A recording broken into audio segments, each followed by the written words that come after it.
Du bist ein Krebsgeschwür für jeden, der dich je geliebt hat. Unhöflich. Lass mich ihn fressen!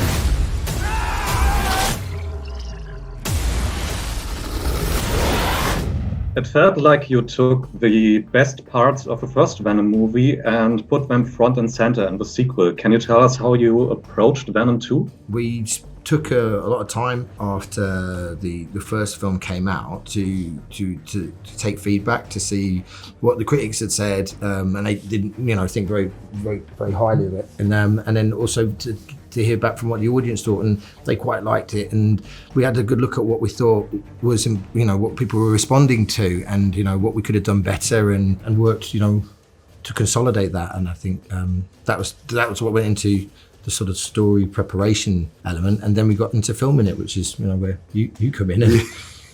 Yeah, the great thing that the first film had done obviously was set up the relationship of Eddie and Venom, and now we get to really enjoy the fruits of that with 2 years into that relationship and living on top of each other, and the craziness and the madness of that, and the fun and the humor of that. The big thing that we wanted to get was to take the best bits of the tone of the first movie and then build on that, so that balance of humor but reality and the darkness and the real emotional stakes were all perfectly sort of balanced, and with the introduction of having this massive villain come into the mix as well.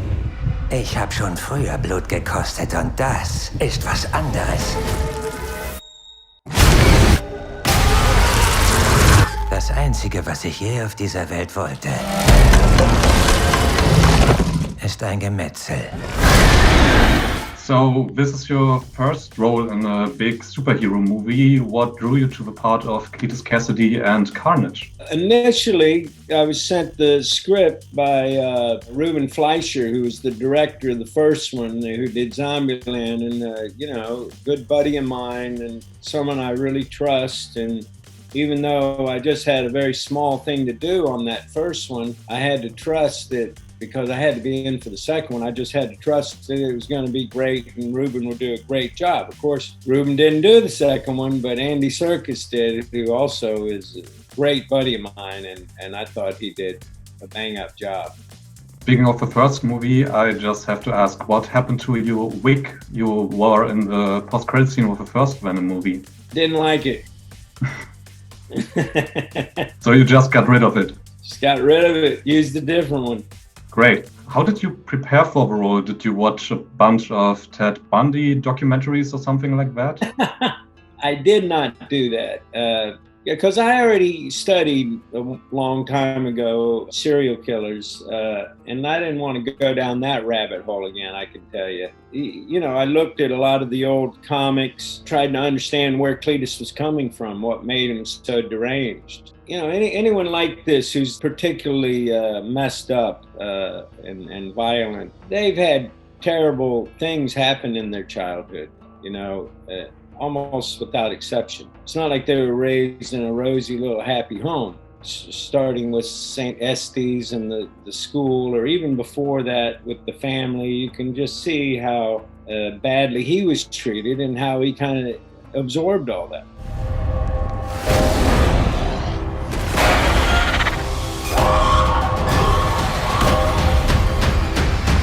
What was it like for you, Tom, to be constantly arguing with a voice only you can hear in your head? Well, luckily on this occasion, everybody can hear it in my head on set. So, I have to record it first, and then it becomes an earpiece. But at the monitor, Andy, he can hear the voice. So anybody who's watching or has headphones on can see and hear. Even if I'm just talking to myself in the room, they can hear who I'm talking to. They can't see it. And that must be really quite unusual. It's an amazing thing to behold. That was one of the joys actually for the job for me, was to witness Tom, having that internal dialogue with Venom on the inside. It was really exceptional the way that Tom would create his own eyeline to Venom, which then allowed us to place him as we felt, fit, and have that energy of Tom's performance driving the positioning of Carnage, of Venom. Was really thrilling. That was fantastic to watch. It's good fun. So you're established with Carnage, a red symbiote. Can you tell us what differentiates them from symbiotes like Venom? first of all, Venom has a good sense of humor.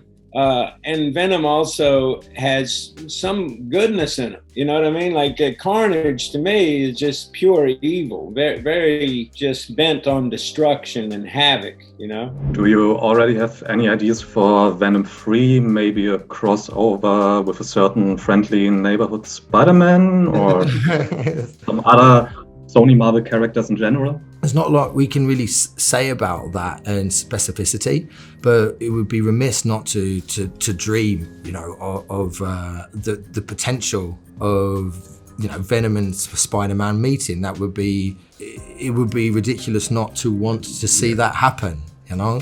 And I'm sure in some worlds or universe that could possibly happen. Who knows? So yes, there are ideas, but they remain just that, you know, until somebody says, let's go with them, you know. Oh, Scheiße! Oh, was soll das? Das ist ein Roter! Du musst sofort rauskommen.